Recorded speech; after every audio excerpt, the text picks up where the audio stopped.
like I said, the movie is so much fun. I had a great time with it, and my wife is super excited to watch it. She's like very jealous right now that I've already seen it. She was texting me. She's like, "How is it? How is it? I need to know it." Anyway, Lindsay, I know there's a lot of talk about it for years, but did you ever think that we were actually going to get a sequel to Freaky Friday? And when you found out that it had been greenlit, what was your reaction to that news? I mean, I was a big part of the whole process of it getting greenlit, so I was in the conversations very early, and I was like, I have one condition. You have to promise me that we can do a world tour to promote this movie.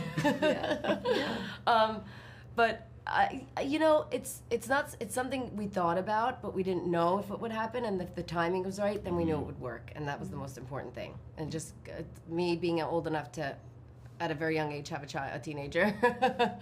But also to have the right script and everything ready to go. Now, Julia, if you could body swap with any of Lindsay's past film characters, who would you choose and why? This is a really interesting question. I've never been asked this before. Okay, let me think about this. Wow. Okay, I mean, the wardrobe in Mean Girls is really amazing, and it's been a considered Halloween costume of mine for a while, so I could get that for free. So it's just such an iconic character, but also, one of the Parent Trap girls. That's what I was. Yeah. So funny. I love that. I would love to live on a vineyard. Hallie. Yeah, I would love to live on a vineyard with a dog. I don't have a dog. Who doesn't? I mean, everyone needs a Sammy on a vineyard. Who doesn't want to live on a vineyard with a dog? And then you said, who doesn't have a dog? I was like, me. No. I don't, unfortunately. No, the dream life of the vineyard and the dog. Yes. That sounds so lovely. But to that end, Lindsay, I wanted to ask you, are there any other characters that you've played in the past, that now that this has come out, that you're sort of like, I wonder what they're up to these days? Like, what would they be doing 20 or 25 years later? Because I wonder about that with your characters. I just didn't know if you wondered what that. Hallie and Annie would be doing. Yeah. On the Parent Trap. Like, what are they up to? Right, are they friends still? Are they living in the same country? Yeah, maybe I would say them. I wonder what their adventure would be now that they have that family. Yeah. What would their story be? Yeah, I don't know. They've each had twins, and they're all swapping. Oh my goodness. Oh boy. I think they're both probably still searching for love. Yeah. Okay. They're taking it easy. Now, Lindsay, my wife will kill me if I talk to you and I don't ask you if you have any plans to release a new studio album in the future. This was from her. She needed to know. I feel like at some point I will. I just don't know when that is yet. Okay. Right. But definitely, yeah. I mean, I have to. But I think it's I think I would just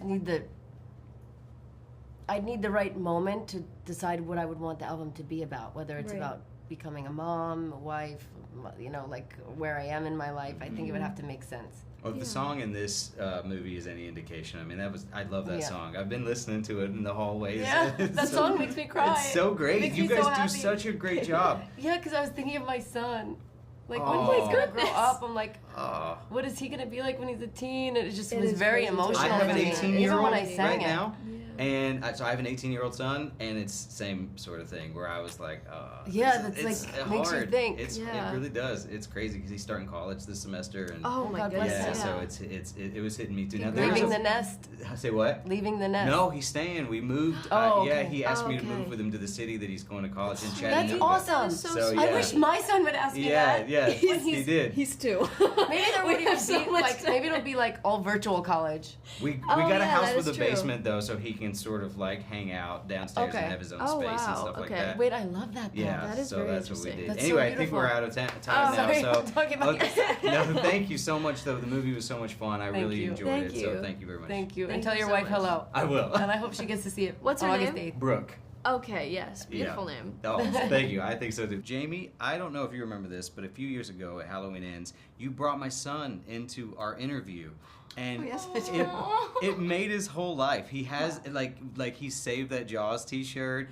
We have our picture that we took of you framed in our living room. Like you're a part of our family now. So I feel that. Thank you. So I just wanted to say thank you for that. I mean, he loved that so much. Of course. This movie is amazing. It's so much fun. And Sophia, I wanted to ask you specifically if you could body swap with any of Jamie's past film characters, Who would you choose and why? Oh my gosh. Wait. That's good. I am obsessed with Knives Out. Oh, yeah. I would love, and I love a good mystery, too. Mm-hmm. I would love to swap places with you and be in that world. I'll call Ryan right now. That's a great answer. I love that.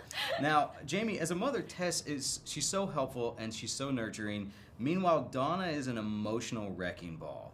And I wanted to know, do you find it more challenging playing a teenager again or channeling a mother as destructive as Donna?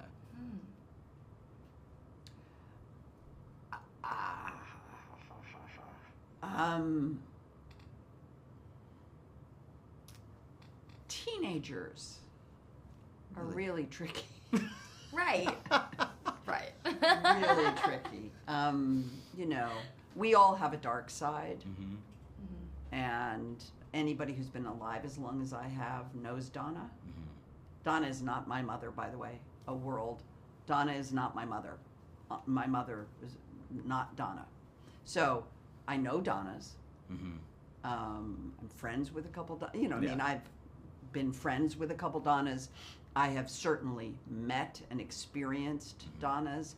Teenagers are really tricky.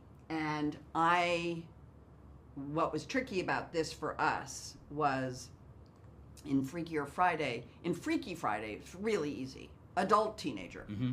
Adults stand up like this, teenager slump. It's just like, it was so black and white, so clearly. In this, it's a much more subtle shift, mm-hmm. and we had to find it with words and language and body behavior and mannerisms and stuff. So that's way more challenging because it's not as easy to think that you're getting it right. Whereas with Donna, I knew I was getting it right because I know her. Right. I don't know Lily. Right. Yeah. I don't know a Lily. Like, I really don't. And so it was harder for me to make sure I was actually getting it right. Interesting. I love that. I gotta say, I mean, I hope you don't mind. You're amazing in both roles. But you as Donna has just blown my mind. Thanks. It's fantastic. The writing, babe. Yeah. Well, no, it's not. Don't say all that. It's not just the writing. I know. The writing. I'm curious, without spoiling anything, how would you like to see Donna's story end? Well, I think we're seeing it. Yeah. Have you watched this season yet? Mm-hmm. Well, I mean, I feel like that. I feel like there's a lot of truth has been expressed. Mm-hmm. So. Now, to bring it back to Freakier Friday, I wanted to know, was there any specific mannerism or physical tick that helped you both lock into who you were? That's what they're called. Yeah, that's good. Yeah. I mean, the biggest thing for me was just like the finger pointing and because I'm the hand bossy. movement. No matter who I am, I think there's a lot of hand acting. Hand actor. And also just like the way I think the cadence in which you speak, but also there's definitely a shift in like attitude, you know? Mm-hmm. Like I think Lily kind of has like a false sense of confidence, and Tess I think is just genuinely confident in herself, and you know, when she talks to the girls, she says girls and is like, let's do this, let's go here, and Lily's kind of just like, I'm gonna go here because I want to, but then she's like, is this but actually do I really want to? Do I really want to? You know what there's I mean? There's like a facade. There's a lot of hair work going on. You know, this is a very different, you know, the whole idea of, you know, anybody who's a beauty influencer, fashion, in a way, it's a lot of costuming over to hide vulnerability. Right. Right? Yeah. So anybody at that age who's like super dolled up. It's all a facade. Yeah. It's all a facade, right? Anyway, I mean, Donna's a facade on some level. So I think there's a lot to play there. It's a more subtle work than in the first movie. The first movie, literally all I had to do was go like this. And Lily would not do that. It's just like the minute you do this, you're just an unhappy teenager. It's like there's nothing. Whereas this was much more delicate adjustments. More nuance. Way more nuanced. Right, absolutely. So, are you guys a little jealous that you didn't get to body swap with each other in this? Yep. 100%. Yeah. 100%. I had a feeling. That's why we have a pitch. We are coming back. Yeah. The trilogy. 100%. You can announce it right now on Twitter. Okay. Yeah. Or Threads, whatever you want to use. Yes. Nobody's using Threads. That's fair. It's true. Freakiest It's Friday. Freakiest Fridays. Or the freakiest of Fridays. The freakiest of Fridays. The freakiest of Coming Fridays. soon. I like that. I think we should get this off the ground right now. Let's run. I love this. Let's Now, Chad, were you at all surprised to see where Jake ended up, 20 years later?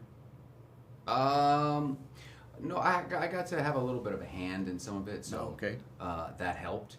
I just remember I sat down and I watched the first one once we started kind of collaborating on a little bit of what Jake was doing, and Jake was such a go-getter that even though he comes off as like the kind of bad boy with the bike and stuff, I mean, honestly, he had multiple jobs. He was doing so many things in high school that you would think that this guy ultimately turned out to be successful, and he was. So it was a big thing where he would have the multiple cars, and he would have the record shop, and he probably has a couple other businesses that we don't even know about. So I like that. Now, Manny, I didn't think that there was a mortal man alive who would be able to perfectly recreate Patrick Swayze's iconic Dirty Dancing choreography, but here you are. So how painstaking was that process?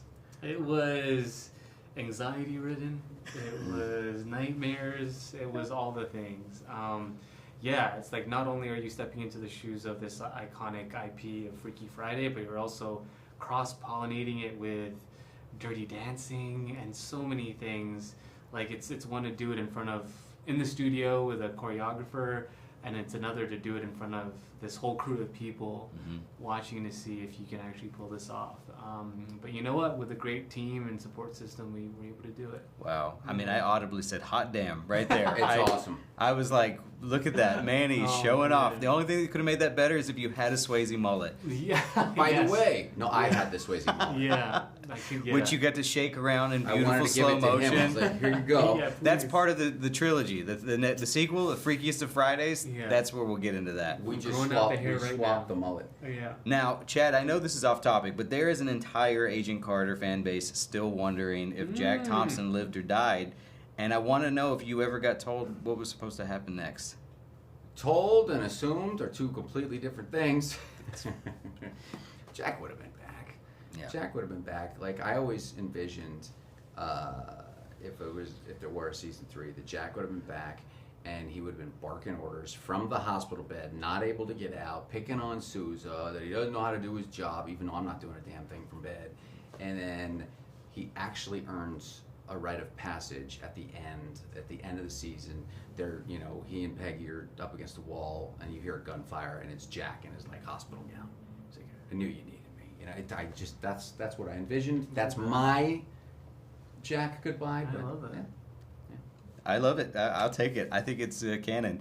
Now, Manny, we also just passed the year anniversary of your reveal as the Stranger on the Acolytes, which is, I wanted to know if there's any chance, because I love the Acolyte, and I want to know if there's any chance that you think we could see that character pop up sometime in the future. I mean, I would love to. I would love to run it back. I love that character, that franchise, that team.